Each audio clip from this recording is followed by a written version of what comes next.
আর শুরু হচ্ছে অন্য ভিডিও দিয়ে। এই যে এখানে দই পেতেছি, মিষ্টি দই পাতলা, আর এখানে হচ্ছে টক দই। এটা সবই পাতা হয়েছে, এখন দইটা করলে তারপর খাওয়া হবে। আমাদের যাদের সুগার আছে তাদের জন্য টক দই, আর যাদের সুগার নেই তাদের জন্য মিষ্টি দই। তারপর আসি এখানে আসল রান্নাবান্না।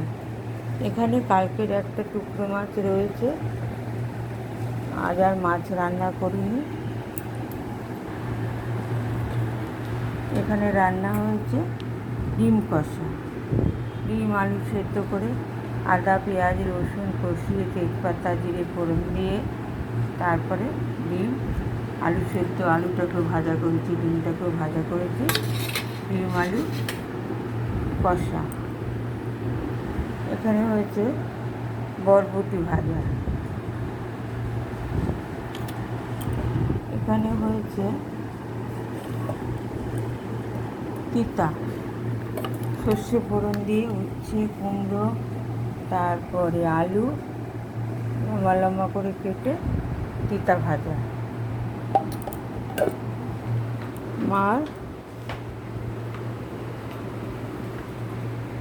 এখানে হয়েছে রুটি, এখানে হয়েছে আলুর দম। সকালবেলা টিফিনে সবাই আলুর দম দিয়ে রুটি খেয়েছি। আর এখানে হয়েছে সবার প্রিয় লোটে মাছ, খুব ভালোবাসে আমার মেয়েরা লোটে মাছ চচ্চড়ি।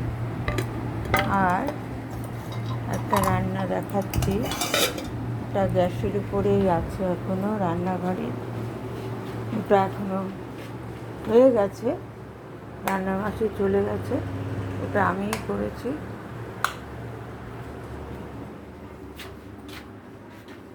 স্টু টাইপের। এই যে পেঁয়াজ আদা রসুন ফোড়ন দিয়ে দইয়ের সাথে কর্নফ্লাওয়ার গুলে রেখেছি। তারপর এখানে চিকেনটাকে কষিয়ে পেঁপে গাজর আলু দিয়ে ক্যাপসিকাম দিয়ে ভালো মতো কষিয়ে জল দিয়েছি।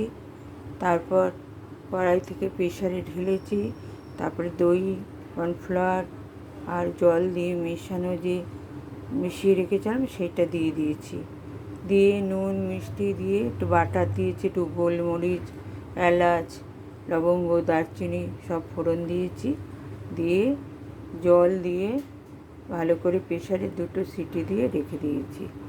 নামানোর সময় একটু বাটার দিয়ে দিয়েছি। এটা হচ্ছে আজকে বিশেষ মেনু। আর কি সঙ্গে তো আম কাটা পড়বে, আম থাকবে, আম দই দুপুরবেলা থাকে। আর যেমন থাকে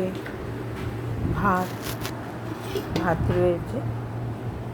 এবার সব রেডি করে রেখেছি, যখন গিয়ে খাবে খেতে দিয়ে দেব। তারপর আমার ছুটি, যদিও রান্নাবান্না আমি করি না, দেখিয়ে দিই। বিশেষ রান্না থাকে সেগুলো মেয়েদের একটু আবদার থাকে, সেগুলো আমি করি। যেমন আজকে স্টুটা আমি করেছি। আজ এই অবধি রেখে দিলাম ভিডিও। এই আমার রান্নাঘর হয়ে গেছে, রান্নার ছোট্ট জায়গায় কষ্ট করে গুছিয়ে সব কাজ করি। হলো আজকের ভিডিও। আবার বলি, ভালো লাগলে লাইক কমেন্ট শেয়ার করবে, বেশি বেশি করে শেয়ার করবেন।